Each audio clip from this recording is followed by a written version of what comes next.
Hey, Ajo, can you tell us what's going on here at the moment, and where's that cherry picker gone?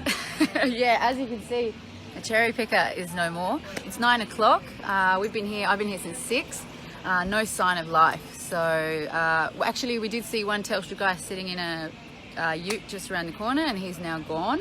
So not sure if he was like the eyes and ears checking out what's going on.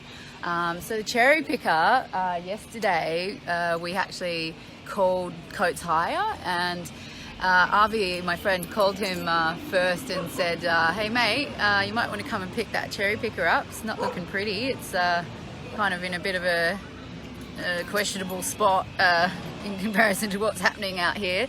And then a few hours later I gave him a call and I said, mate, there's about 200 slightly angry looking protesters looking straight at your pretty piece of machinery, and he seemed very concerned about that. And I said, look, just a courtesy call, if I was you and that looks pretty brand new and expensive, I would probably get that out of here. And so he got a bit fretted after that and said, yeah, I think you're right. And he goes, I'm going to call the lot and get them to come pick it up. And so what they did is by close of business, 5 o'clock, they came and chucked it on the back of a truck and took it to Brisbane.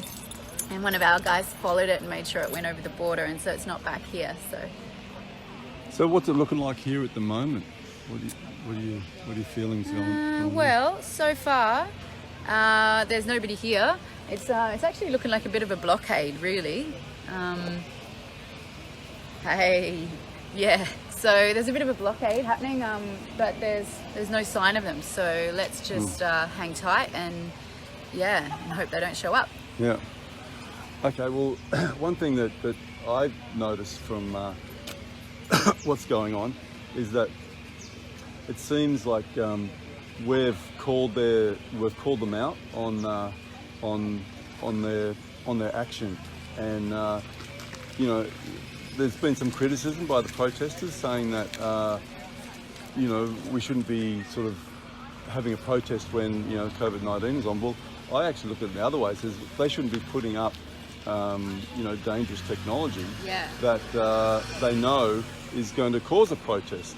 So it's really the onus is on them to not to do something that's going to cause a protest, because people here have made it very clear that that this is not acceptable. Both the council, thousands of people turning up to protests and rallies. So it seems like we've called them out. The people power here, showing our strength yesterday is showed that we do care about the health of the people here, and now it looks like we've at least won this particular leg. Whether they're just waiting in and they're going to come back again, but like we said, if the cherry picker's not here, that's the only way they're going to get up to that tower up there. Yeah, so, if that's what they need to do. They might just need to get onto the roof as well. We don't know yet. Yeah. So far they don't have another strategy as far as we know. Yeah. So it would, I guess the thing is at the moment, people want to come around, come here, we can have a talk, we can have a meeting, we can work it out. If they know that there's people here, vigilate, there's people over in Telstra and the post office at the moment keeping an eye on things. If they know there's 50 people here that can just blockade anything at any time, then we've got a lot more strength. Yeah, Daly Street blockade. Yeah. All right. That's who we are, ain't it? Yeah. And tell me, just to fill it in, what do you see some of the issues of 5G? I mean, why are you here at the moment? Well, I actually noticed about 6 weeks ago, every time I would come into town or built up areas, I started to feel like really tired. And that was the first effects that I noticed. And after that, I started to feel quite anxious, and I'm like quite an outgoing person. I don't have any qualms with social interaction. I've dealt with a lot of my inner turmoil and anxiety issues when I was younger, and as a result of that. So it's not stress and anxiety. I have a very stress-free life. So I started to question, what that was, because every time I would get home back into the hills, I felt fine. It took me an hour or so to get over that, like a kind of a motion sickness sort of feeling, nausea.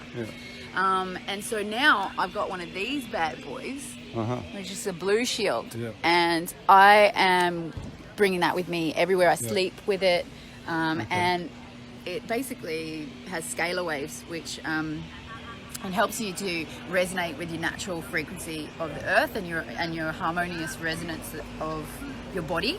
And so it creates basically a shield around you of protection of EMFs, and it's a Tesla technology. So it's got a little chip in there that neutralizes the radiation.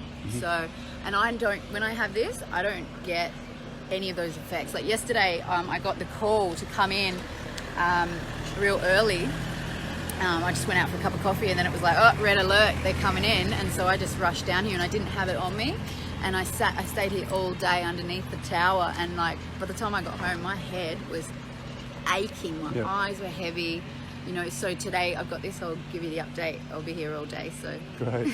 So you know, already we're getting EMFs radiating from that tower up there with G4, and G5 is just going to like turn it up another notch, and then from what I understand, there's going to be other smaller posts around on all the lamps, street lamps, all around town, and then parking meters, everything, and then it's just going to be, and the phones. So it's ramping it all up another notch, which we don't really need at the moment. So, exactly. It's great we're making a stand here in Mullumbimby, and hopefully that'll inspire other people around the world to wind back this dangerous technology. Yeah, we are the people. Yeah.